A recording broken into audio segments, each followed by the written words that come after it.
Iya, saya mantan preman dulu, dulu sekali. Nah, terus kenapa kok bisa dipanggil Gus? Ya itu dari kecil. Jadi Gus itu panggilan Cah Bagus. Jadi Cah Bagus karena ada darah ningrat yang pertama, yang kedua ada darah eh, mungkin tokoh agama. Kalau orang sekarang menganggap ya kiai, ustadz gitu. Kakek saya kan kiai kampung yang mencetak banyak kiai kota-kota, termasuk Habib Lutfi itu santrinya dulu. Jadi Habib Lutfi dulu itu alumni sini, bukan alumni tempat saya ya, alumni tempat kakek saya. Itu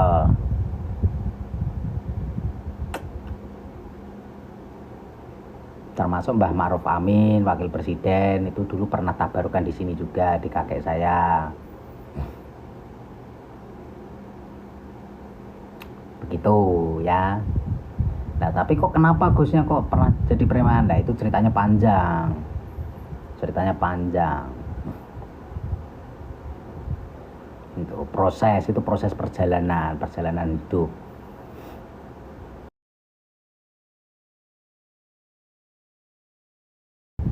Kemarin kamu nggak bisa senyum, sekarang kok bisa senyum? Alah, itu kamuflase kehidupan seperti itu. Jadi hidup itu tempatnya fata morgana. Akan tetapi fata morgana itu perlu kita hiasi dengan warna. Warnanya apa? Ya ini, naik turunnya mood, naik turunnya semangat, confidence. Tetapi semua itu harus excited.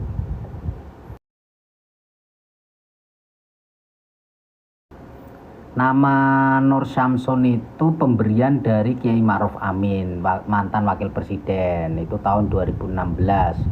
Waktu saya masih tabarukan di sana. Nah, nama asli saya, nama kecil saya kan Suryo Cahyono. Cuman ada R-nya. R-nya itu, nah, pikir sendiri ya. R titik Suryo Cahyono. Itu keluarga saya dari Solo, dari Klaten, Jogja itu rata-rata belakangnya O semua. Seperti ayah saya Suryanto, paman saya eh, Sriono, kakek saya Sutoswito, kakek dari ayah ya, Sutoswito. Terus eh, Ronggo Pawiro ayahnya, Suro Pawiro ayahnya kakek saya itu Suro Pawiro.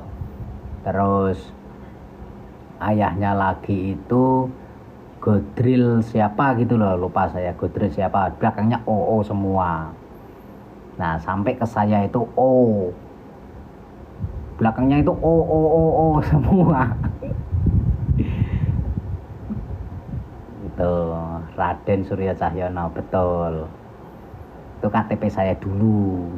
Waktu KTP belum ektp ya, KTP masih KTP yang plastik itu ya, kertas itu yang dilaminating itu, masih itu dulu.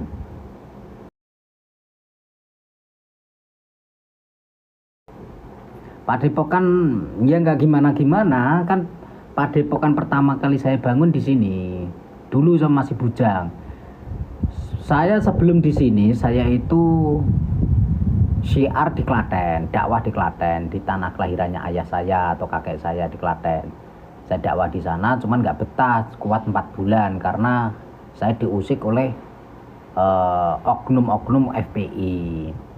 Dan oknum-oknum FPI ini berjuang selama 19 tahun waktu itu, di kala itu 19 tahun mereka tidak bisa diterima oleh masyarakat. Hanya 4 orang yang mau 5 orang yang mau mengikuti. Sedangkan saya 4 bulan itu dua kampung yang mau mengikuti saya.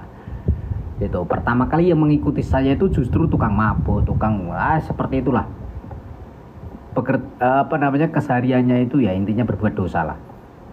Itu Klatennya itu Delanggu Ngetan. Delanggu Ngetan Jelobo, kelurahannya Jelobo. Tuh. Kalau orang-orang Jelobo mengidul itu apa, ke selatan, itu banyak yang tahu saya. Nah, karena saya nggak betah di Klaten, diusik terus, saya itu diusik. Karena kan awalnya tidak ada yasinan, tidak ada tahlilan, saya adakan. Saya bangun yasinan dan tahlilan sampai detik ini masih berjalan. Terus pemuda-pemudi nggak ada yang ngerti ngaji, terus saya ajarin ngaji. Selama 4 bulan itu alhamdulillah bisa sampai ke Al-Quran.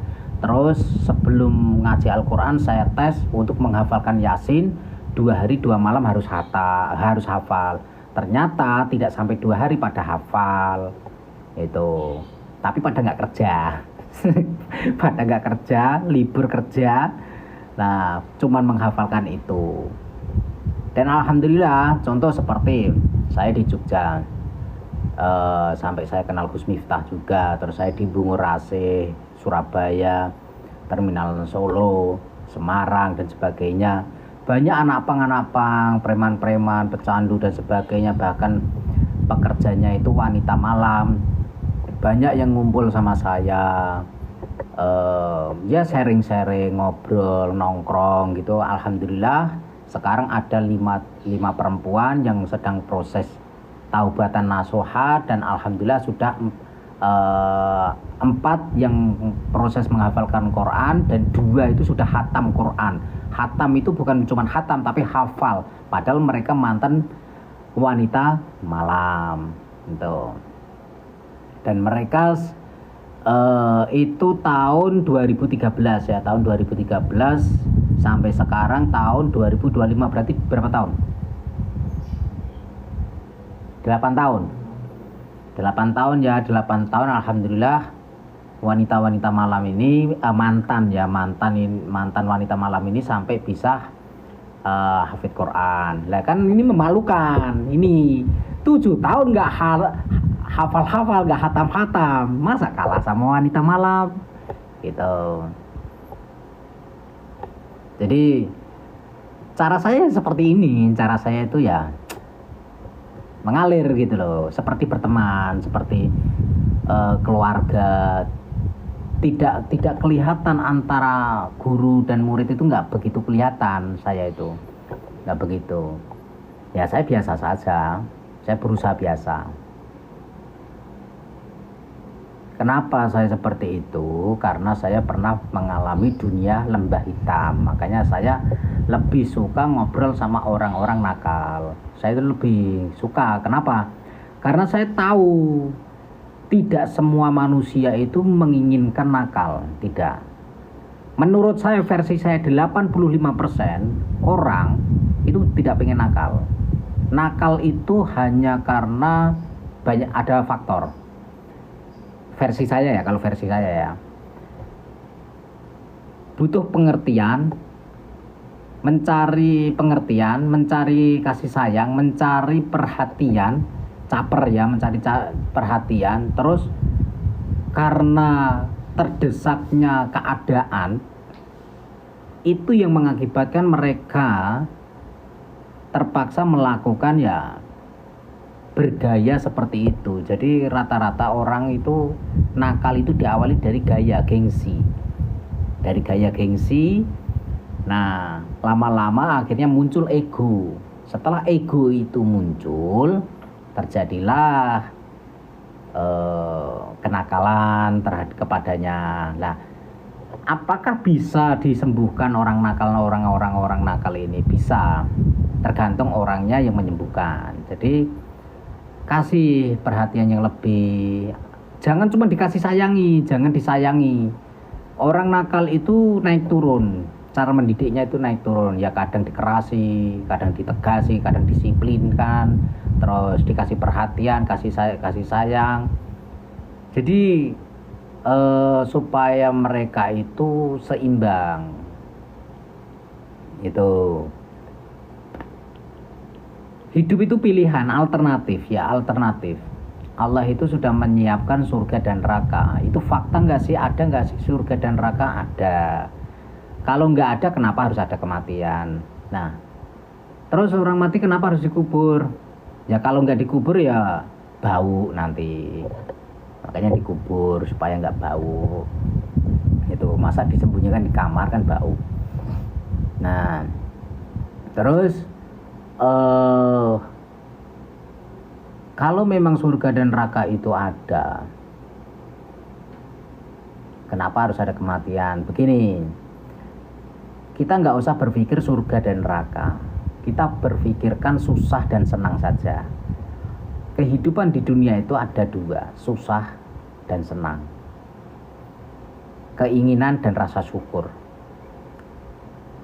Adam dan Hawa itu ada di dalam diri kita masing-masing. Kita bukan berbicara nabi ya, kita berbicara nama Adam, Hawa. Adam itu Adam kalau bersatu dengan Hawa itu namanya roh. Roh itu ada dua. Di dalam roh itu ada dua. Keinginan dan takwa. Takwa itu ikhtiar atau rasa syukur. Nah,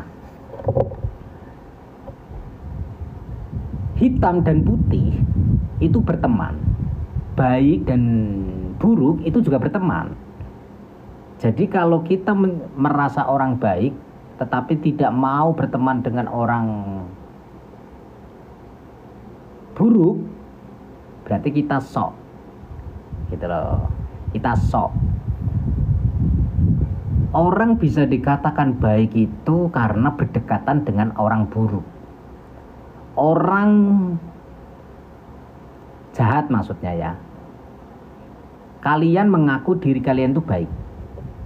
Dari mana bisa dinilai dari kebaikan kalian kalau kalian tidak dijahati orang? Apakah kalian menolong seseorang itu bisa dikatakan baik? Belum.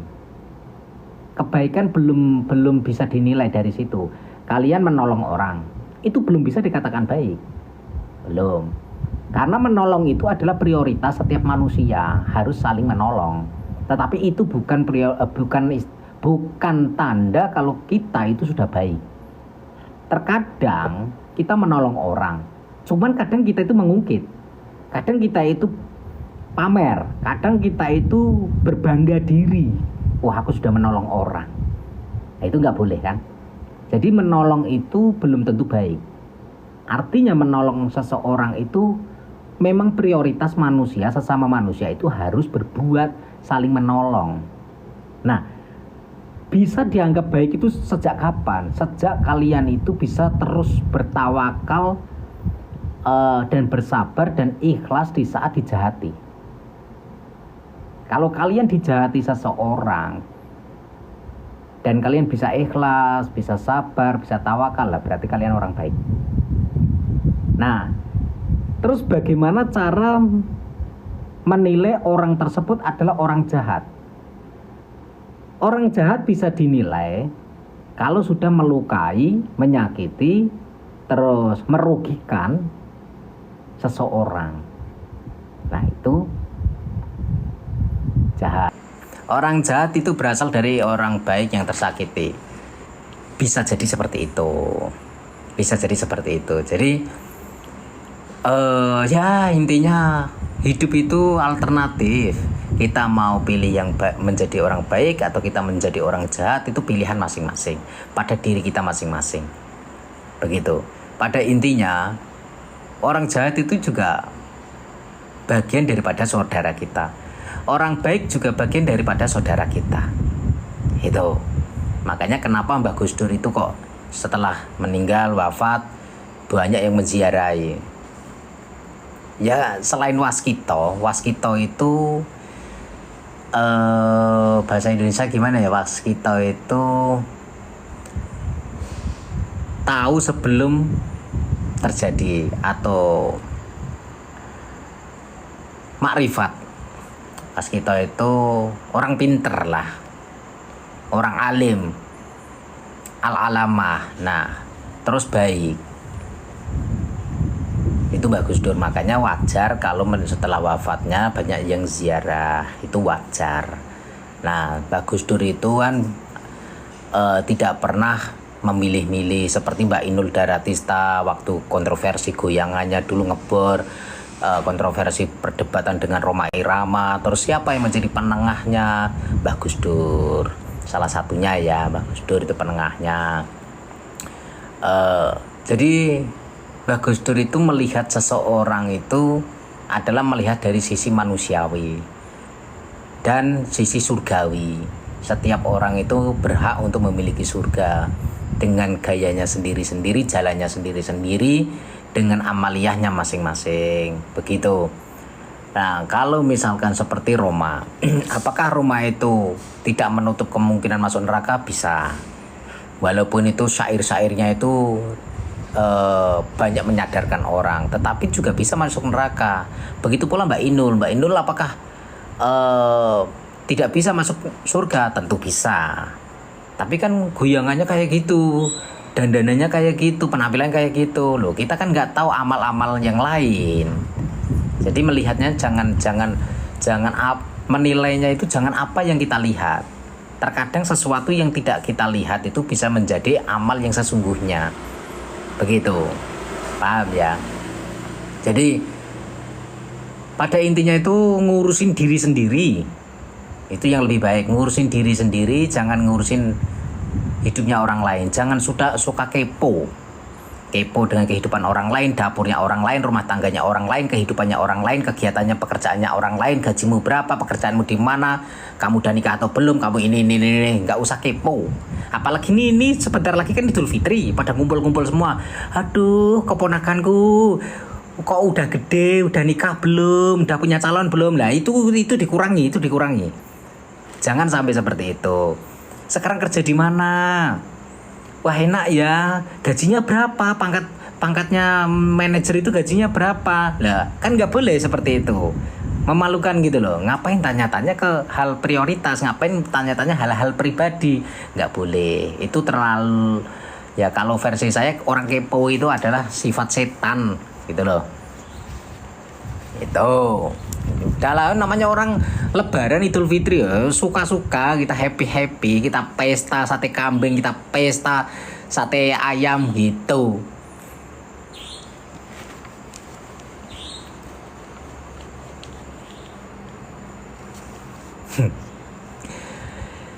Begitu.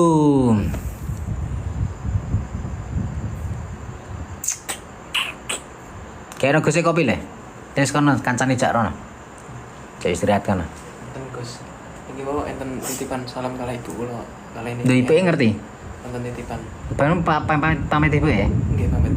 Ya. Iki Gus enten titipan saking ibu Gus. Ya wis kono istirahat.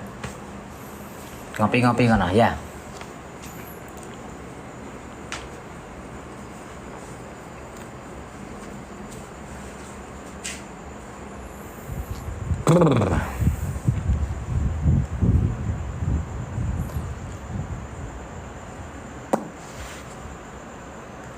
Ini ada lagi santri dari Jogja mau tabarukan Ramadan di sini. Aku udah bilang Ramadan tahun ini nggak ada ngaji. Udah nongkrong ngopi aja, nggak ada ngaji Ramadan ini. Biasanya kalau bulan Ramadan itu memang full ngaji saya itu. Tapi Ramadan kali ini nggak ada. Saya ini sedang ada misi, guys. Bukan misi yang saya puasa ini nih ya. Ini saya punya misi. Saya mengislamkan beberapa orang. Ini misi saya. Beliau ini mau masuk Islam, tetapi saya bentar dulu. Saya itu punya sifat begini, kalau mengislamkan orang, saya itu harus membimbing, tidak sekedar mengislamkan gitu. Jadi saat ini saya belum ada waktu untuk membimbing, makanya bentar dulu saya bilang, mungkin habis Lebaran saja, mungkin masuk Islamnya ke orang lain nggak apa-apa, saya bilang begitu. Dan ada juga beberapa ini ya orang nakal lah, orang jalanan, pengen tobat, pengen mondok. Saya bilang, saya ini lagi ada masalah dan saya sudah tidak tinggal di Ngawi. Kalau di Demak nggak ada kamar-kamarnya, nggak ada. Nanti rencana saya kan mau tinggal di Jakarta. Dan di Jakarta itu tidak ada pondoknya nanti. Ya, cuma tinggal di rumah. Nggak ada pondoknya. Saya di Jakarta itu nanti ke spiritualnya saja. Ke ilmu hikmahnya saja. Nggak ya ngaji rutinan biasa lah. Karena jamaah saya di Jakarta kan juga lumayan kan. Untuk Jakarta ya kurang lebih 400-an ada lah, 300-400 ada. Kurang lebih ya.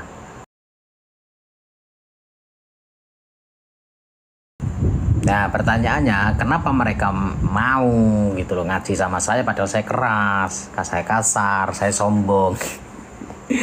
Ayo kenapa? Saya kan kemarin habis beli rumah di daerah Cibubur, di Bukit Golf. Cuman belum jadi, setengah tahun lagi jadinya. Cuman habis lebaran 1 bulan saya udah kesana di rumah sementara. Bukan rumah yang saya beli ya, tapi di rumah sementara. Gitu kan.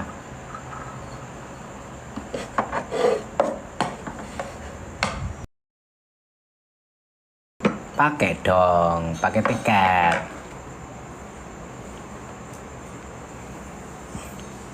Pakai tiket. Kok banyak beli rumah Gus buat ditempati siapa aja? Enggak, saya itu enggak punya rumah, saya itu cuma numpang. Ini saya numpang, ini numpang ibu. Kalau yang di Ngawi saya juga numpang mantan istri kan, saya numpang. Gimana saya mau punya rumah, orang saya pengangguran. Saya itu pengangguran. Mobil expandernya ke kemana? Aku nggak pernah punya expander. Aku itu mobil yang pernah aku beli Innova Ribbon, Innova Venturer, Pajero, Alphard, terus Fortuner, Avanza ada 2, terus Rubicon, Civic, Luxio, pickup, BMW, Mercy, terus apa lagi ya?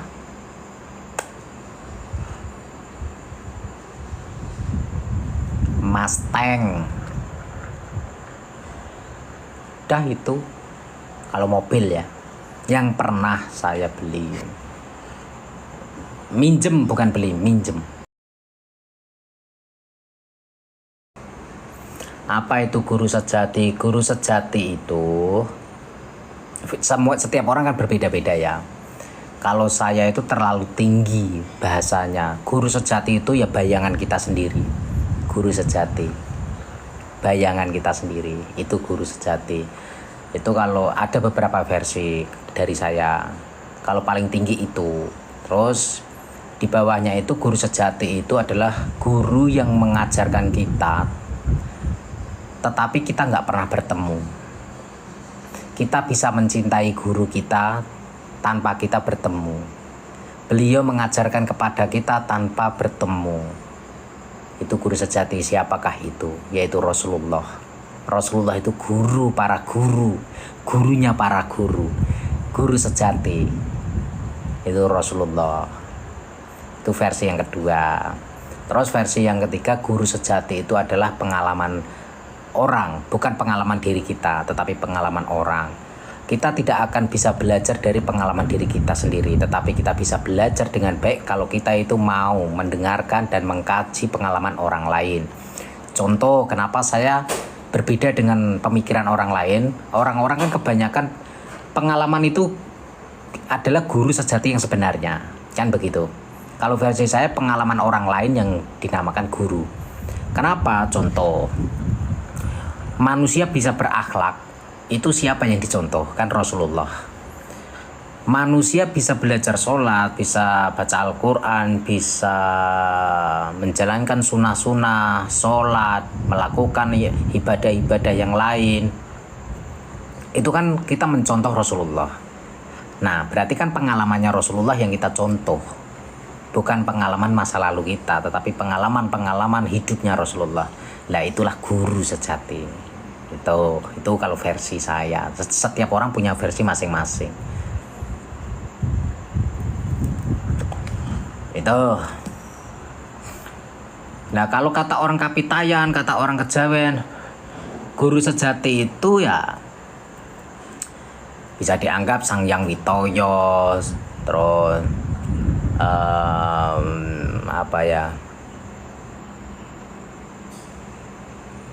Sang Hyang Widi, Sang Hyang Tunggal dan sebagainya. Nah, itu hanya perumpamaan-perumpamaan.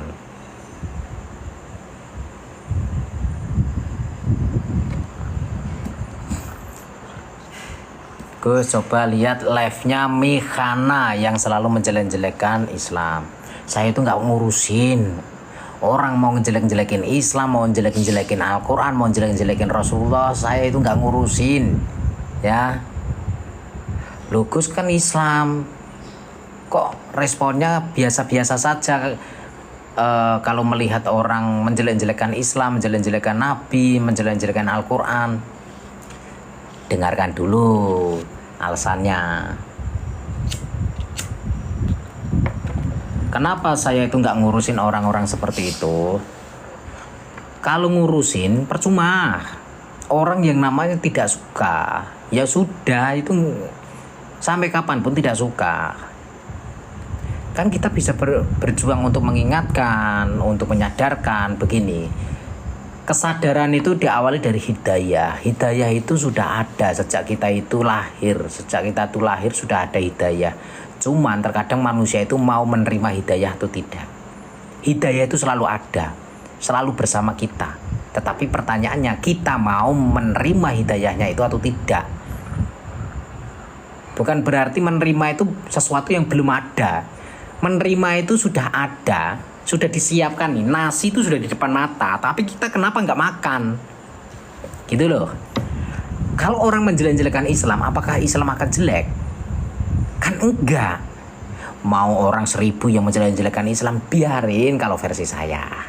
Saya nggak peduli. Islam tetap akan Islam.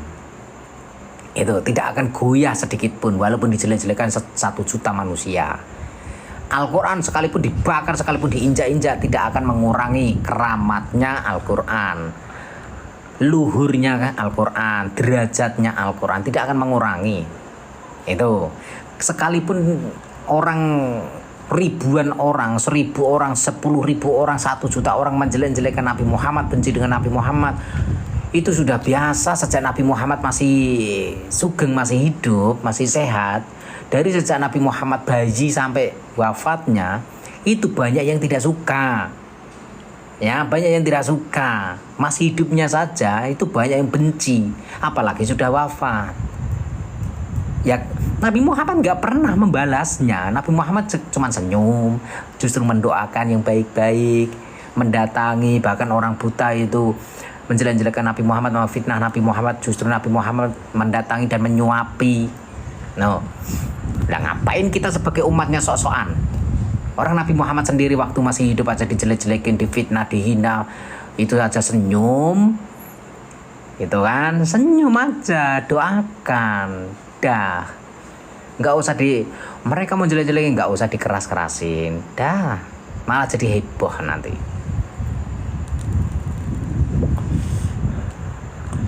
Begitu.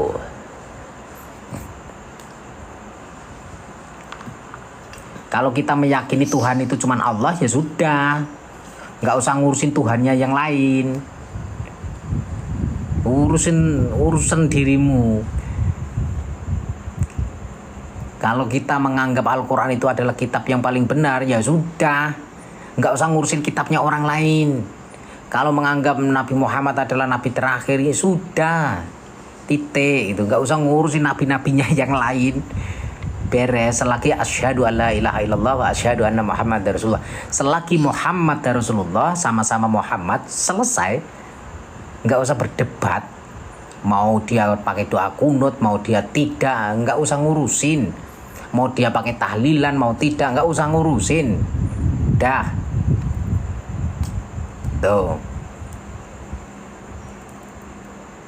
Mau sholat tarawehnya jengklit, mending jengklit. Nggak usah diurusin, udah urusin sendiri. Itu urus diri sendiri.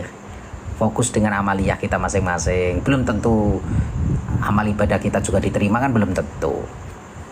Setidaknya kan kita bisa berjuang, Gus, untuk menegakkan kebenaran. Nah, yang tahu kebenaran kan Allah, bukan kita. Kok merasa benar? Justru manusia yang paling jelek di dunia, yang paling buruk di dunia itu orang yang merasa dirinya benar. Begitu, paham? Udah nggak usah ngurusin orang lain.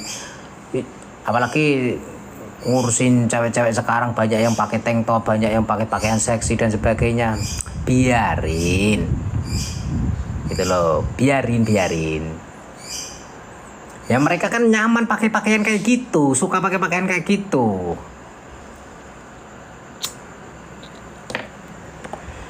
Kalau sudah saatnya mereka tobat, mereka akan tobat. Gitu loh. Kalau mereka sudah saatnya berhenti, mereka akan berhenti, capek sendiri.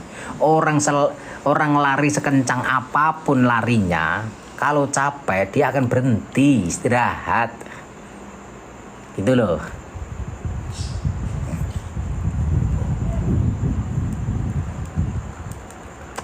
Kalau saya lebih percaya dengan Rasulullah. Pada akhirnya nanti penghujung dunia semua akan masuk Islam.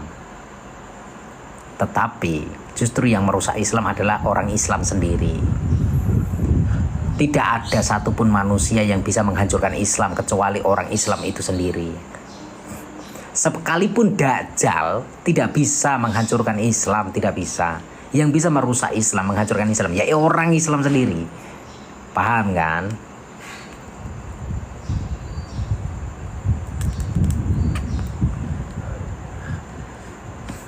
Jadi jangan terlalu nafsu. Untuk menyadarkan orang itu jangan terlalu nafsu. Nggak baik. Sesuatu yang over, yang berlebihan itu nggak benar. Dan orang yang merasa benar adalah salah. Tuh. Yang ada kita selalu disalahkan di mata dia. Padahal dia itu salah, tetapi kita yang dianggap salah. Paham ya? Karena dirinya sudah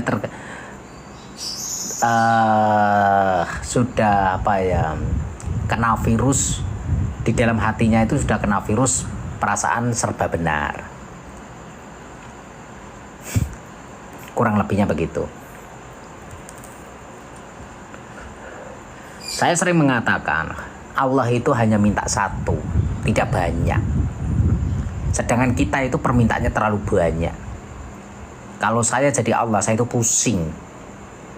Kalian minta, ya Allah rezeki, ya Allah sehat, ya Allah jodoh, ya Allah anak, ya Allah kecukupan, ya Allah kekayaan, ya Allah pangkat, ya Allah pekerjaan, ya Allah ini itu. Kesehatan, diulang-ulang terus, keinginan itu diulang-ulang terus. Setiap ada masalah baru menghadap ke Allah, nangis di hadapan Allah. Setiap ada masalah. Kalau nggak ada masalah, kemana? Ke mall. Ke mall ya, kalau nggak ada masalah. Banyak duitnya, jalan-jalan. Ya, nggak ada duit, ke Allah minta duit. Kan begitu. Nah, keren kan, orang-orang sekarang itu keren. Seolah-olah Allah itu anak buahmu gitu loh, yang suka kamu minta-minta, suka kamu suruh-suruh. Ya Allah, aku minta uang. Kan itu permintaan atau menyuruh. Nah kan beda tipis itu, minta atau menyuruh. Ya Allah, hambamu sedang kesulitan ekonomi, berikanlah hamba ini rezeki yang melimpah.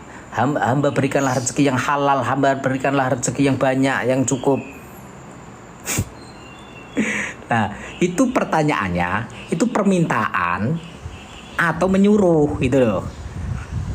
Itu. kecewa bisa datang dari diri sendiri, betul. Nah ini pinter ini.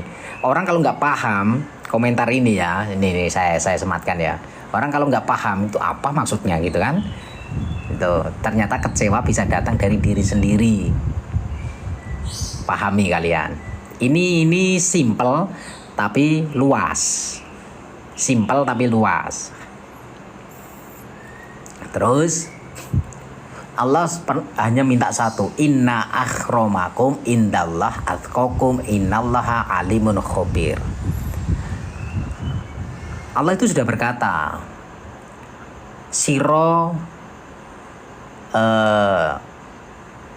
yen pengen jaluk derajatmu munggah, aku mau jaluk siji, ya kuwi takwao marang ingsun.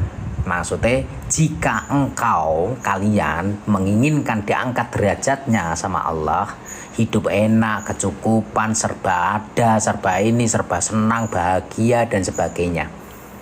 Kalau pengen itu kalian dapatkan, ya itu tadi, takwalah kepada Allah. Contoh takwa itu bagaimana? Takwa itu perumpamaan begini. Orang bertakwa, kita perumpamakan ya, kita perumpamakan.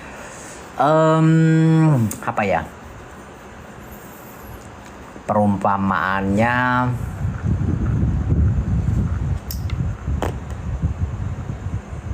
apa ya?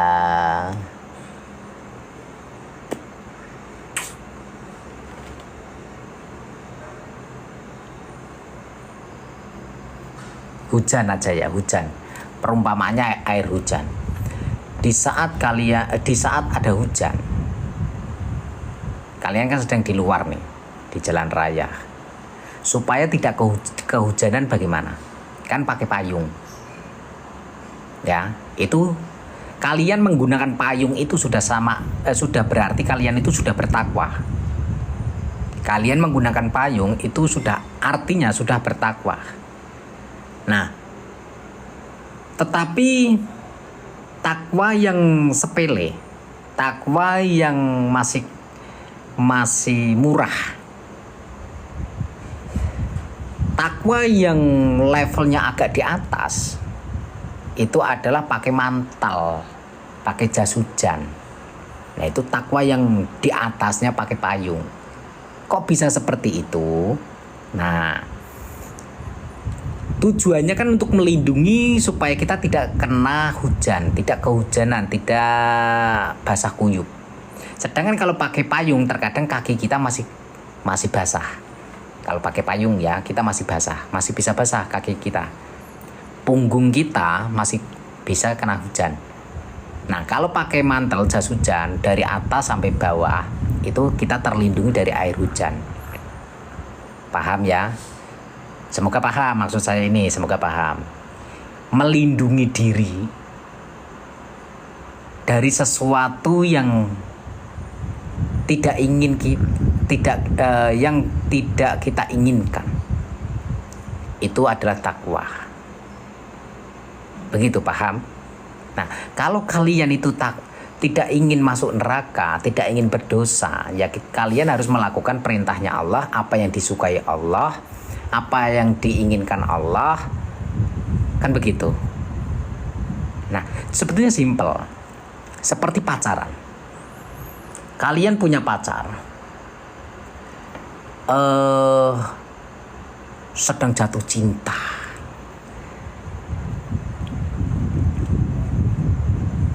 Apa itu? Takwanya para petinggi pakainya apa, Gus?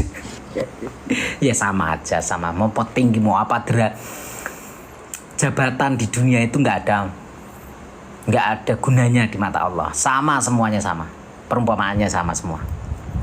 Kita kembali ke masalah dosa dan pahala, surga dan neraka.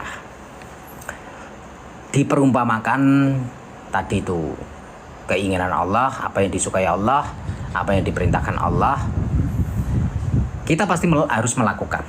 Seperti kita punya pacar kita sedang bucin-bucinnya, kita itu sedang bucin, kita teleponan itu bisa sampai berjam-jam, subuh ketemu subuh. Seperti itu. Ya Allah, Masya Allah, astagfirullah, ya Allah, ya Allah, ya Allah, ya Allah. Karena sedang bucin. Zaman dulu kan tidak ada paketan-paketan seperti ini. Zaman dulu telepon biasa, SMS biasa, nggak ada WhatsApp, nggak ada WiFi kan. Nah, kalau pulsanya habis, pacar kita pulsanya habis, kita SMS nggak dibalas-balas. Akhirnya kita belikan pulsa buat dia supaya kita bisa komunikasi. Kita rela cari hutangan, kita rela menggadaikan BPKB, kita rela menggadaikan sertifikat tanah demi membahagiakan pacar kita, demi memberikan kesenangan kepada pacar kita, kekasih kita, yang kita puja-puja, yang kita sanjung-sanjung, yang kita cintai. Skincare-nya habis, kita belikan. Kenapa Makfiroh ini Rasid nih? Nah, terus malam minggu pacar pengen keluar cari martabak. Telepon, Ayang, ini malam minggu nih, kita mau kemana? Saya mau martabak, saya lagi pengen martabak. Ayang bisa kesini nggak jemput aku? Atau Ayang beli martabak nanti antar ke rumah? Sebagai cowok punya harga diri, punya harga diri ini sebagai cowok, ini sebagai laki-laki punya martabat, ini harus dijaga martabatnya, harga dirinya dan kewibawaan di mata perempuan, gitu kan, supaya tidak terlihat lemah jadi laki-laki. Makanya kita itu keluar padahal hujan, di luar itu nekat hujan-hujanan cari martabak, nekat mengantar martabak itu ke rumah pacar kita padahal jauh. Tahu, itu baru satu perumpamaan, baru satu. Perumpamaan kedua, di saat pacaran kencan tuh, jalan bareng, boncengan, terus mampir di restoran atau di warung atau di tempat rumah makan. Kita lapar nih, Ayang, bebek, lapar nggak? Si ceweknya nggak peka. Dari tadi pagi kita belum makan, masa masih tanya lapar enggak? Kan begitu. Sebagai cowok, menjaga harga diri dong, menjaga martabat dong. Ya udah, yuk kita mampir, yuk kita cari makan. Ayo, kata si ceweknya. Sudah tuh, kita mampir di rumah makan. Tapi lihat-lihat dompetnya juga. Lihat-lihat dompetnya isinya berapa. Cukup nggak ini? Kita pilih-pilih warungnya, menyesuaikan budget yang ada di dompet kita, tabungan kita, supaya tidak terlalu memalukan jadi laki-laki di mata perempuan yang ada di samping kita. Setelah habis makan, masa bilang sama sebagai cowok, masa ngomong gini, Yang, aku lupa bawa dompet nih, bayarin dulu dong. Malu nggak? Malu dong. Sebagai cowok harusnya kan mentraktir ceweknya. Nah, padahal ceweknya nggak minta makan, tapi kita sadar waktu. Ini waktu sudah jam sekian, dari pagi belum makan. Akhirnya berpikir, peka. Sebagai laki-laki kan peka, harus peka, dituntut untuk peka, sadar diri. Akhirnya ceweknya diajak ke warung, makan dong. Habis makan ngobrol-ngobrol dong, habis ngobrol-ngobrol cepokan dong, ya kan? Habis cepokan sampai merangsang ya kemana-mana tangannya dong. Iya kan? Nah, karena habis dikasih makan tuh, nah sudah ditraktir tuh ceweknya, gantian dong.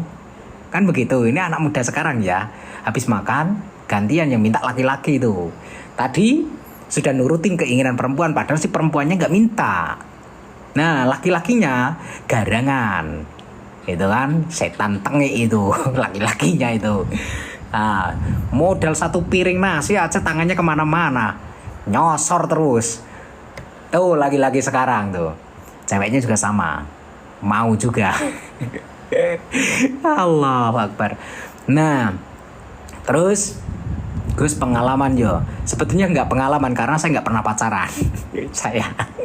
Sebetulnya saya nggak pengalaman karena saya nggak pernah pacaran. Ya cuman cerita dari sepupu, cerita dari tetangga, cerita dari teman, gini-gini. Saya kan orangnya welcome ya. Saya itu nggak pernah bergaul dengan siapa-siapa saja, saya bebas. Dan saya itu penasaran dengan cerita-cerita seperti itu kan.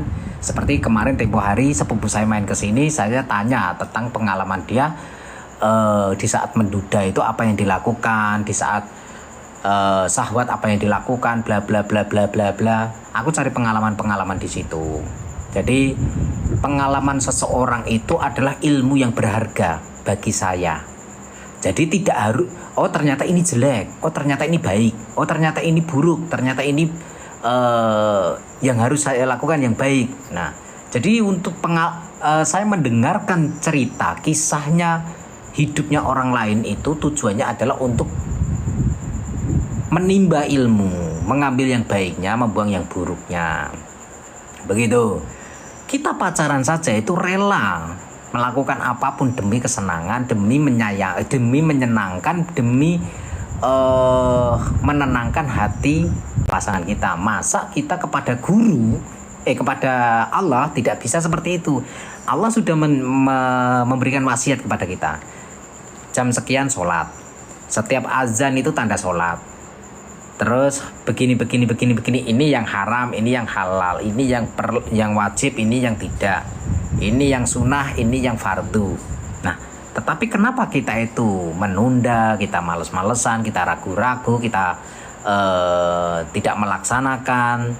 Tetapi kita keinginannya banyak. Keinginannya kemana-mana. Apa aja. Melihat orang sukses pengen, melihat orang punya uang pengen, melihat orang punya mobil pengen, melihat orang punya rumah besar pengen. Itu. Tetapi melihat orang yang rajin ibadah, melihat orang yang hafal Quran, melihat orang yang pintar ngaji, melihat orang masuk pesantren, kenapa nggak pengen? Itu. Kenapa nggak pengen? Anak tetangga pesantren, anak kita sekolahkan. Padahal di pesantren itu juga ada sekolahan. Nih, dengarkan. Kita ngobrol di Indonesia. Pendidikan pertama kali di Indonesia itu apa? Cari sejarahnya. Pendidikan pertama kali di Indonesia adalah pesantren. Pendidikan pertama kali ada di Indonesia itu pesantren. Sebelum adanya Belanda datang ke Indonesia. Itu. Ngerti ya? Jadi pesantren itu sebetulnya komplit. Di situ juga mengajarkan ilmu-ilmu ya matematika dan ini itu IPA IPS sebetulnya ada. Itu. Cuman sekarang kan zaman sudah modern, terkadang kolaborasi dengan sekolahan. Entah itu sekolah, kan di Muhammadiyah juga ada sekolahan. Tuh, di NU juga ada MI, MTS, MAN. Nah, jadi ya keinginan itu lakukanlah atau miliki rasa keinginan yang baik. Jangan memiliki rasa keinginan yang menurut saya yang merugikan, yang di luar dari batas kemampuan kita. Belajar itu nggak harus berada di dalam sebuah ruangan. Iya, terkadang belajar di sawah juga bisa, di pasar juga bisa. Cuman kalau di pasar itu banyak tidak ada pelajaran. Kenapa di pasar itu banyak tidak ada pelajaran? Karena di pasar itu banyaknya setan, banyaknya iblis. Kerajaan iblis itu ya pasar itu. Yang pertama ya, yang paling besar itu setan terbanyak di dunia itu pasar. Kenapa bisa seperti itu? Kenapa pasar itu pusatnya setan, pusatnya iblis, pusatnya jin? Alasannya begini. Banyak pedagang yang tidak jujur, yang manipulasi, terus yang saling sikut kanan kiri, terus bahkan ada yang menggunakan pesugihan, pengelarisan, bahkan ada yang kalau saling santet menyantet. Itu pasar. Paham ya? Tuh, alasannya seperti itu. Jadi tidak semata-mata Rasulullah atau agama Islam itu mengatakan pasar itu buruk tanpa ada alasan, tidak, pasti ada alasannya. Terus kenapa di dalam pesantren itu, bahkan di dalam kitab juga dijelaskan, kitab Ta'lim Muta'lim juga ada, bahwa kalau bisa jangan suka makan makanan jajanan pasar. Jajanan pasar itu tahu nggak? Jajanan pasar, ayo komentar. Jajanan pasar itu apa? Apa namanya jajanan pasar itu, apa saja jenisnya? Cenil, pukis, terus apalagi jajanan pasar? Lemper, pokoknya seperti itulah, itu jajanan pasar. Kenapa? Kalau kata ulama, jajanan pasar itu membuat anak jadi bodoh, goblok, terus males, suka membantah orang tua, ngeyel, ndablek. Itu ada alasannya.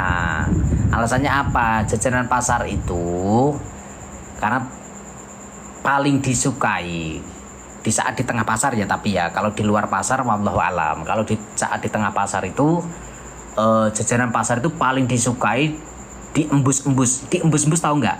Diciumin, bangsa setan, bangsa jin itu diciumin. Itu. Tapi enak kan? Jajanan pasar enak kan? Enak dong, bekas liurnya. Ini itu. Ya intinya sesuatu yang dilarang oleh agama itu ada alasannya, ada sebabnya, ada alasannya.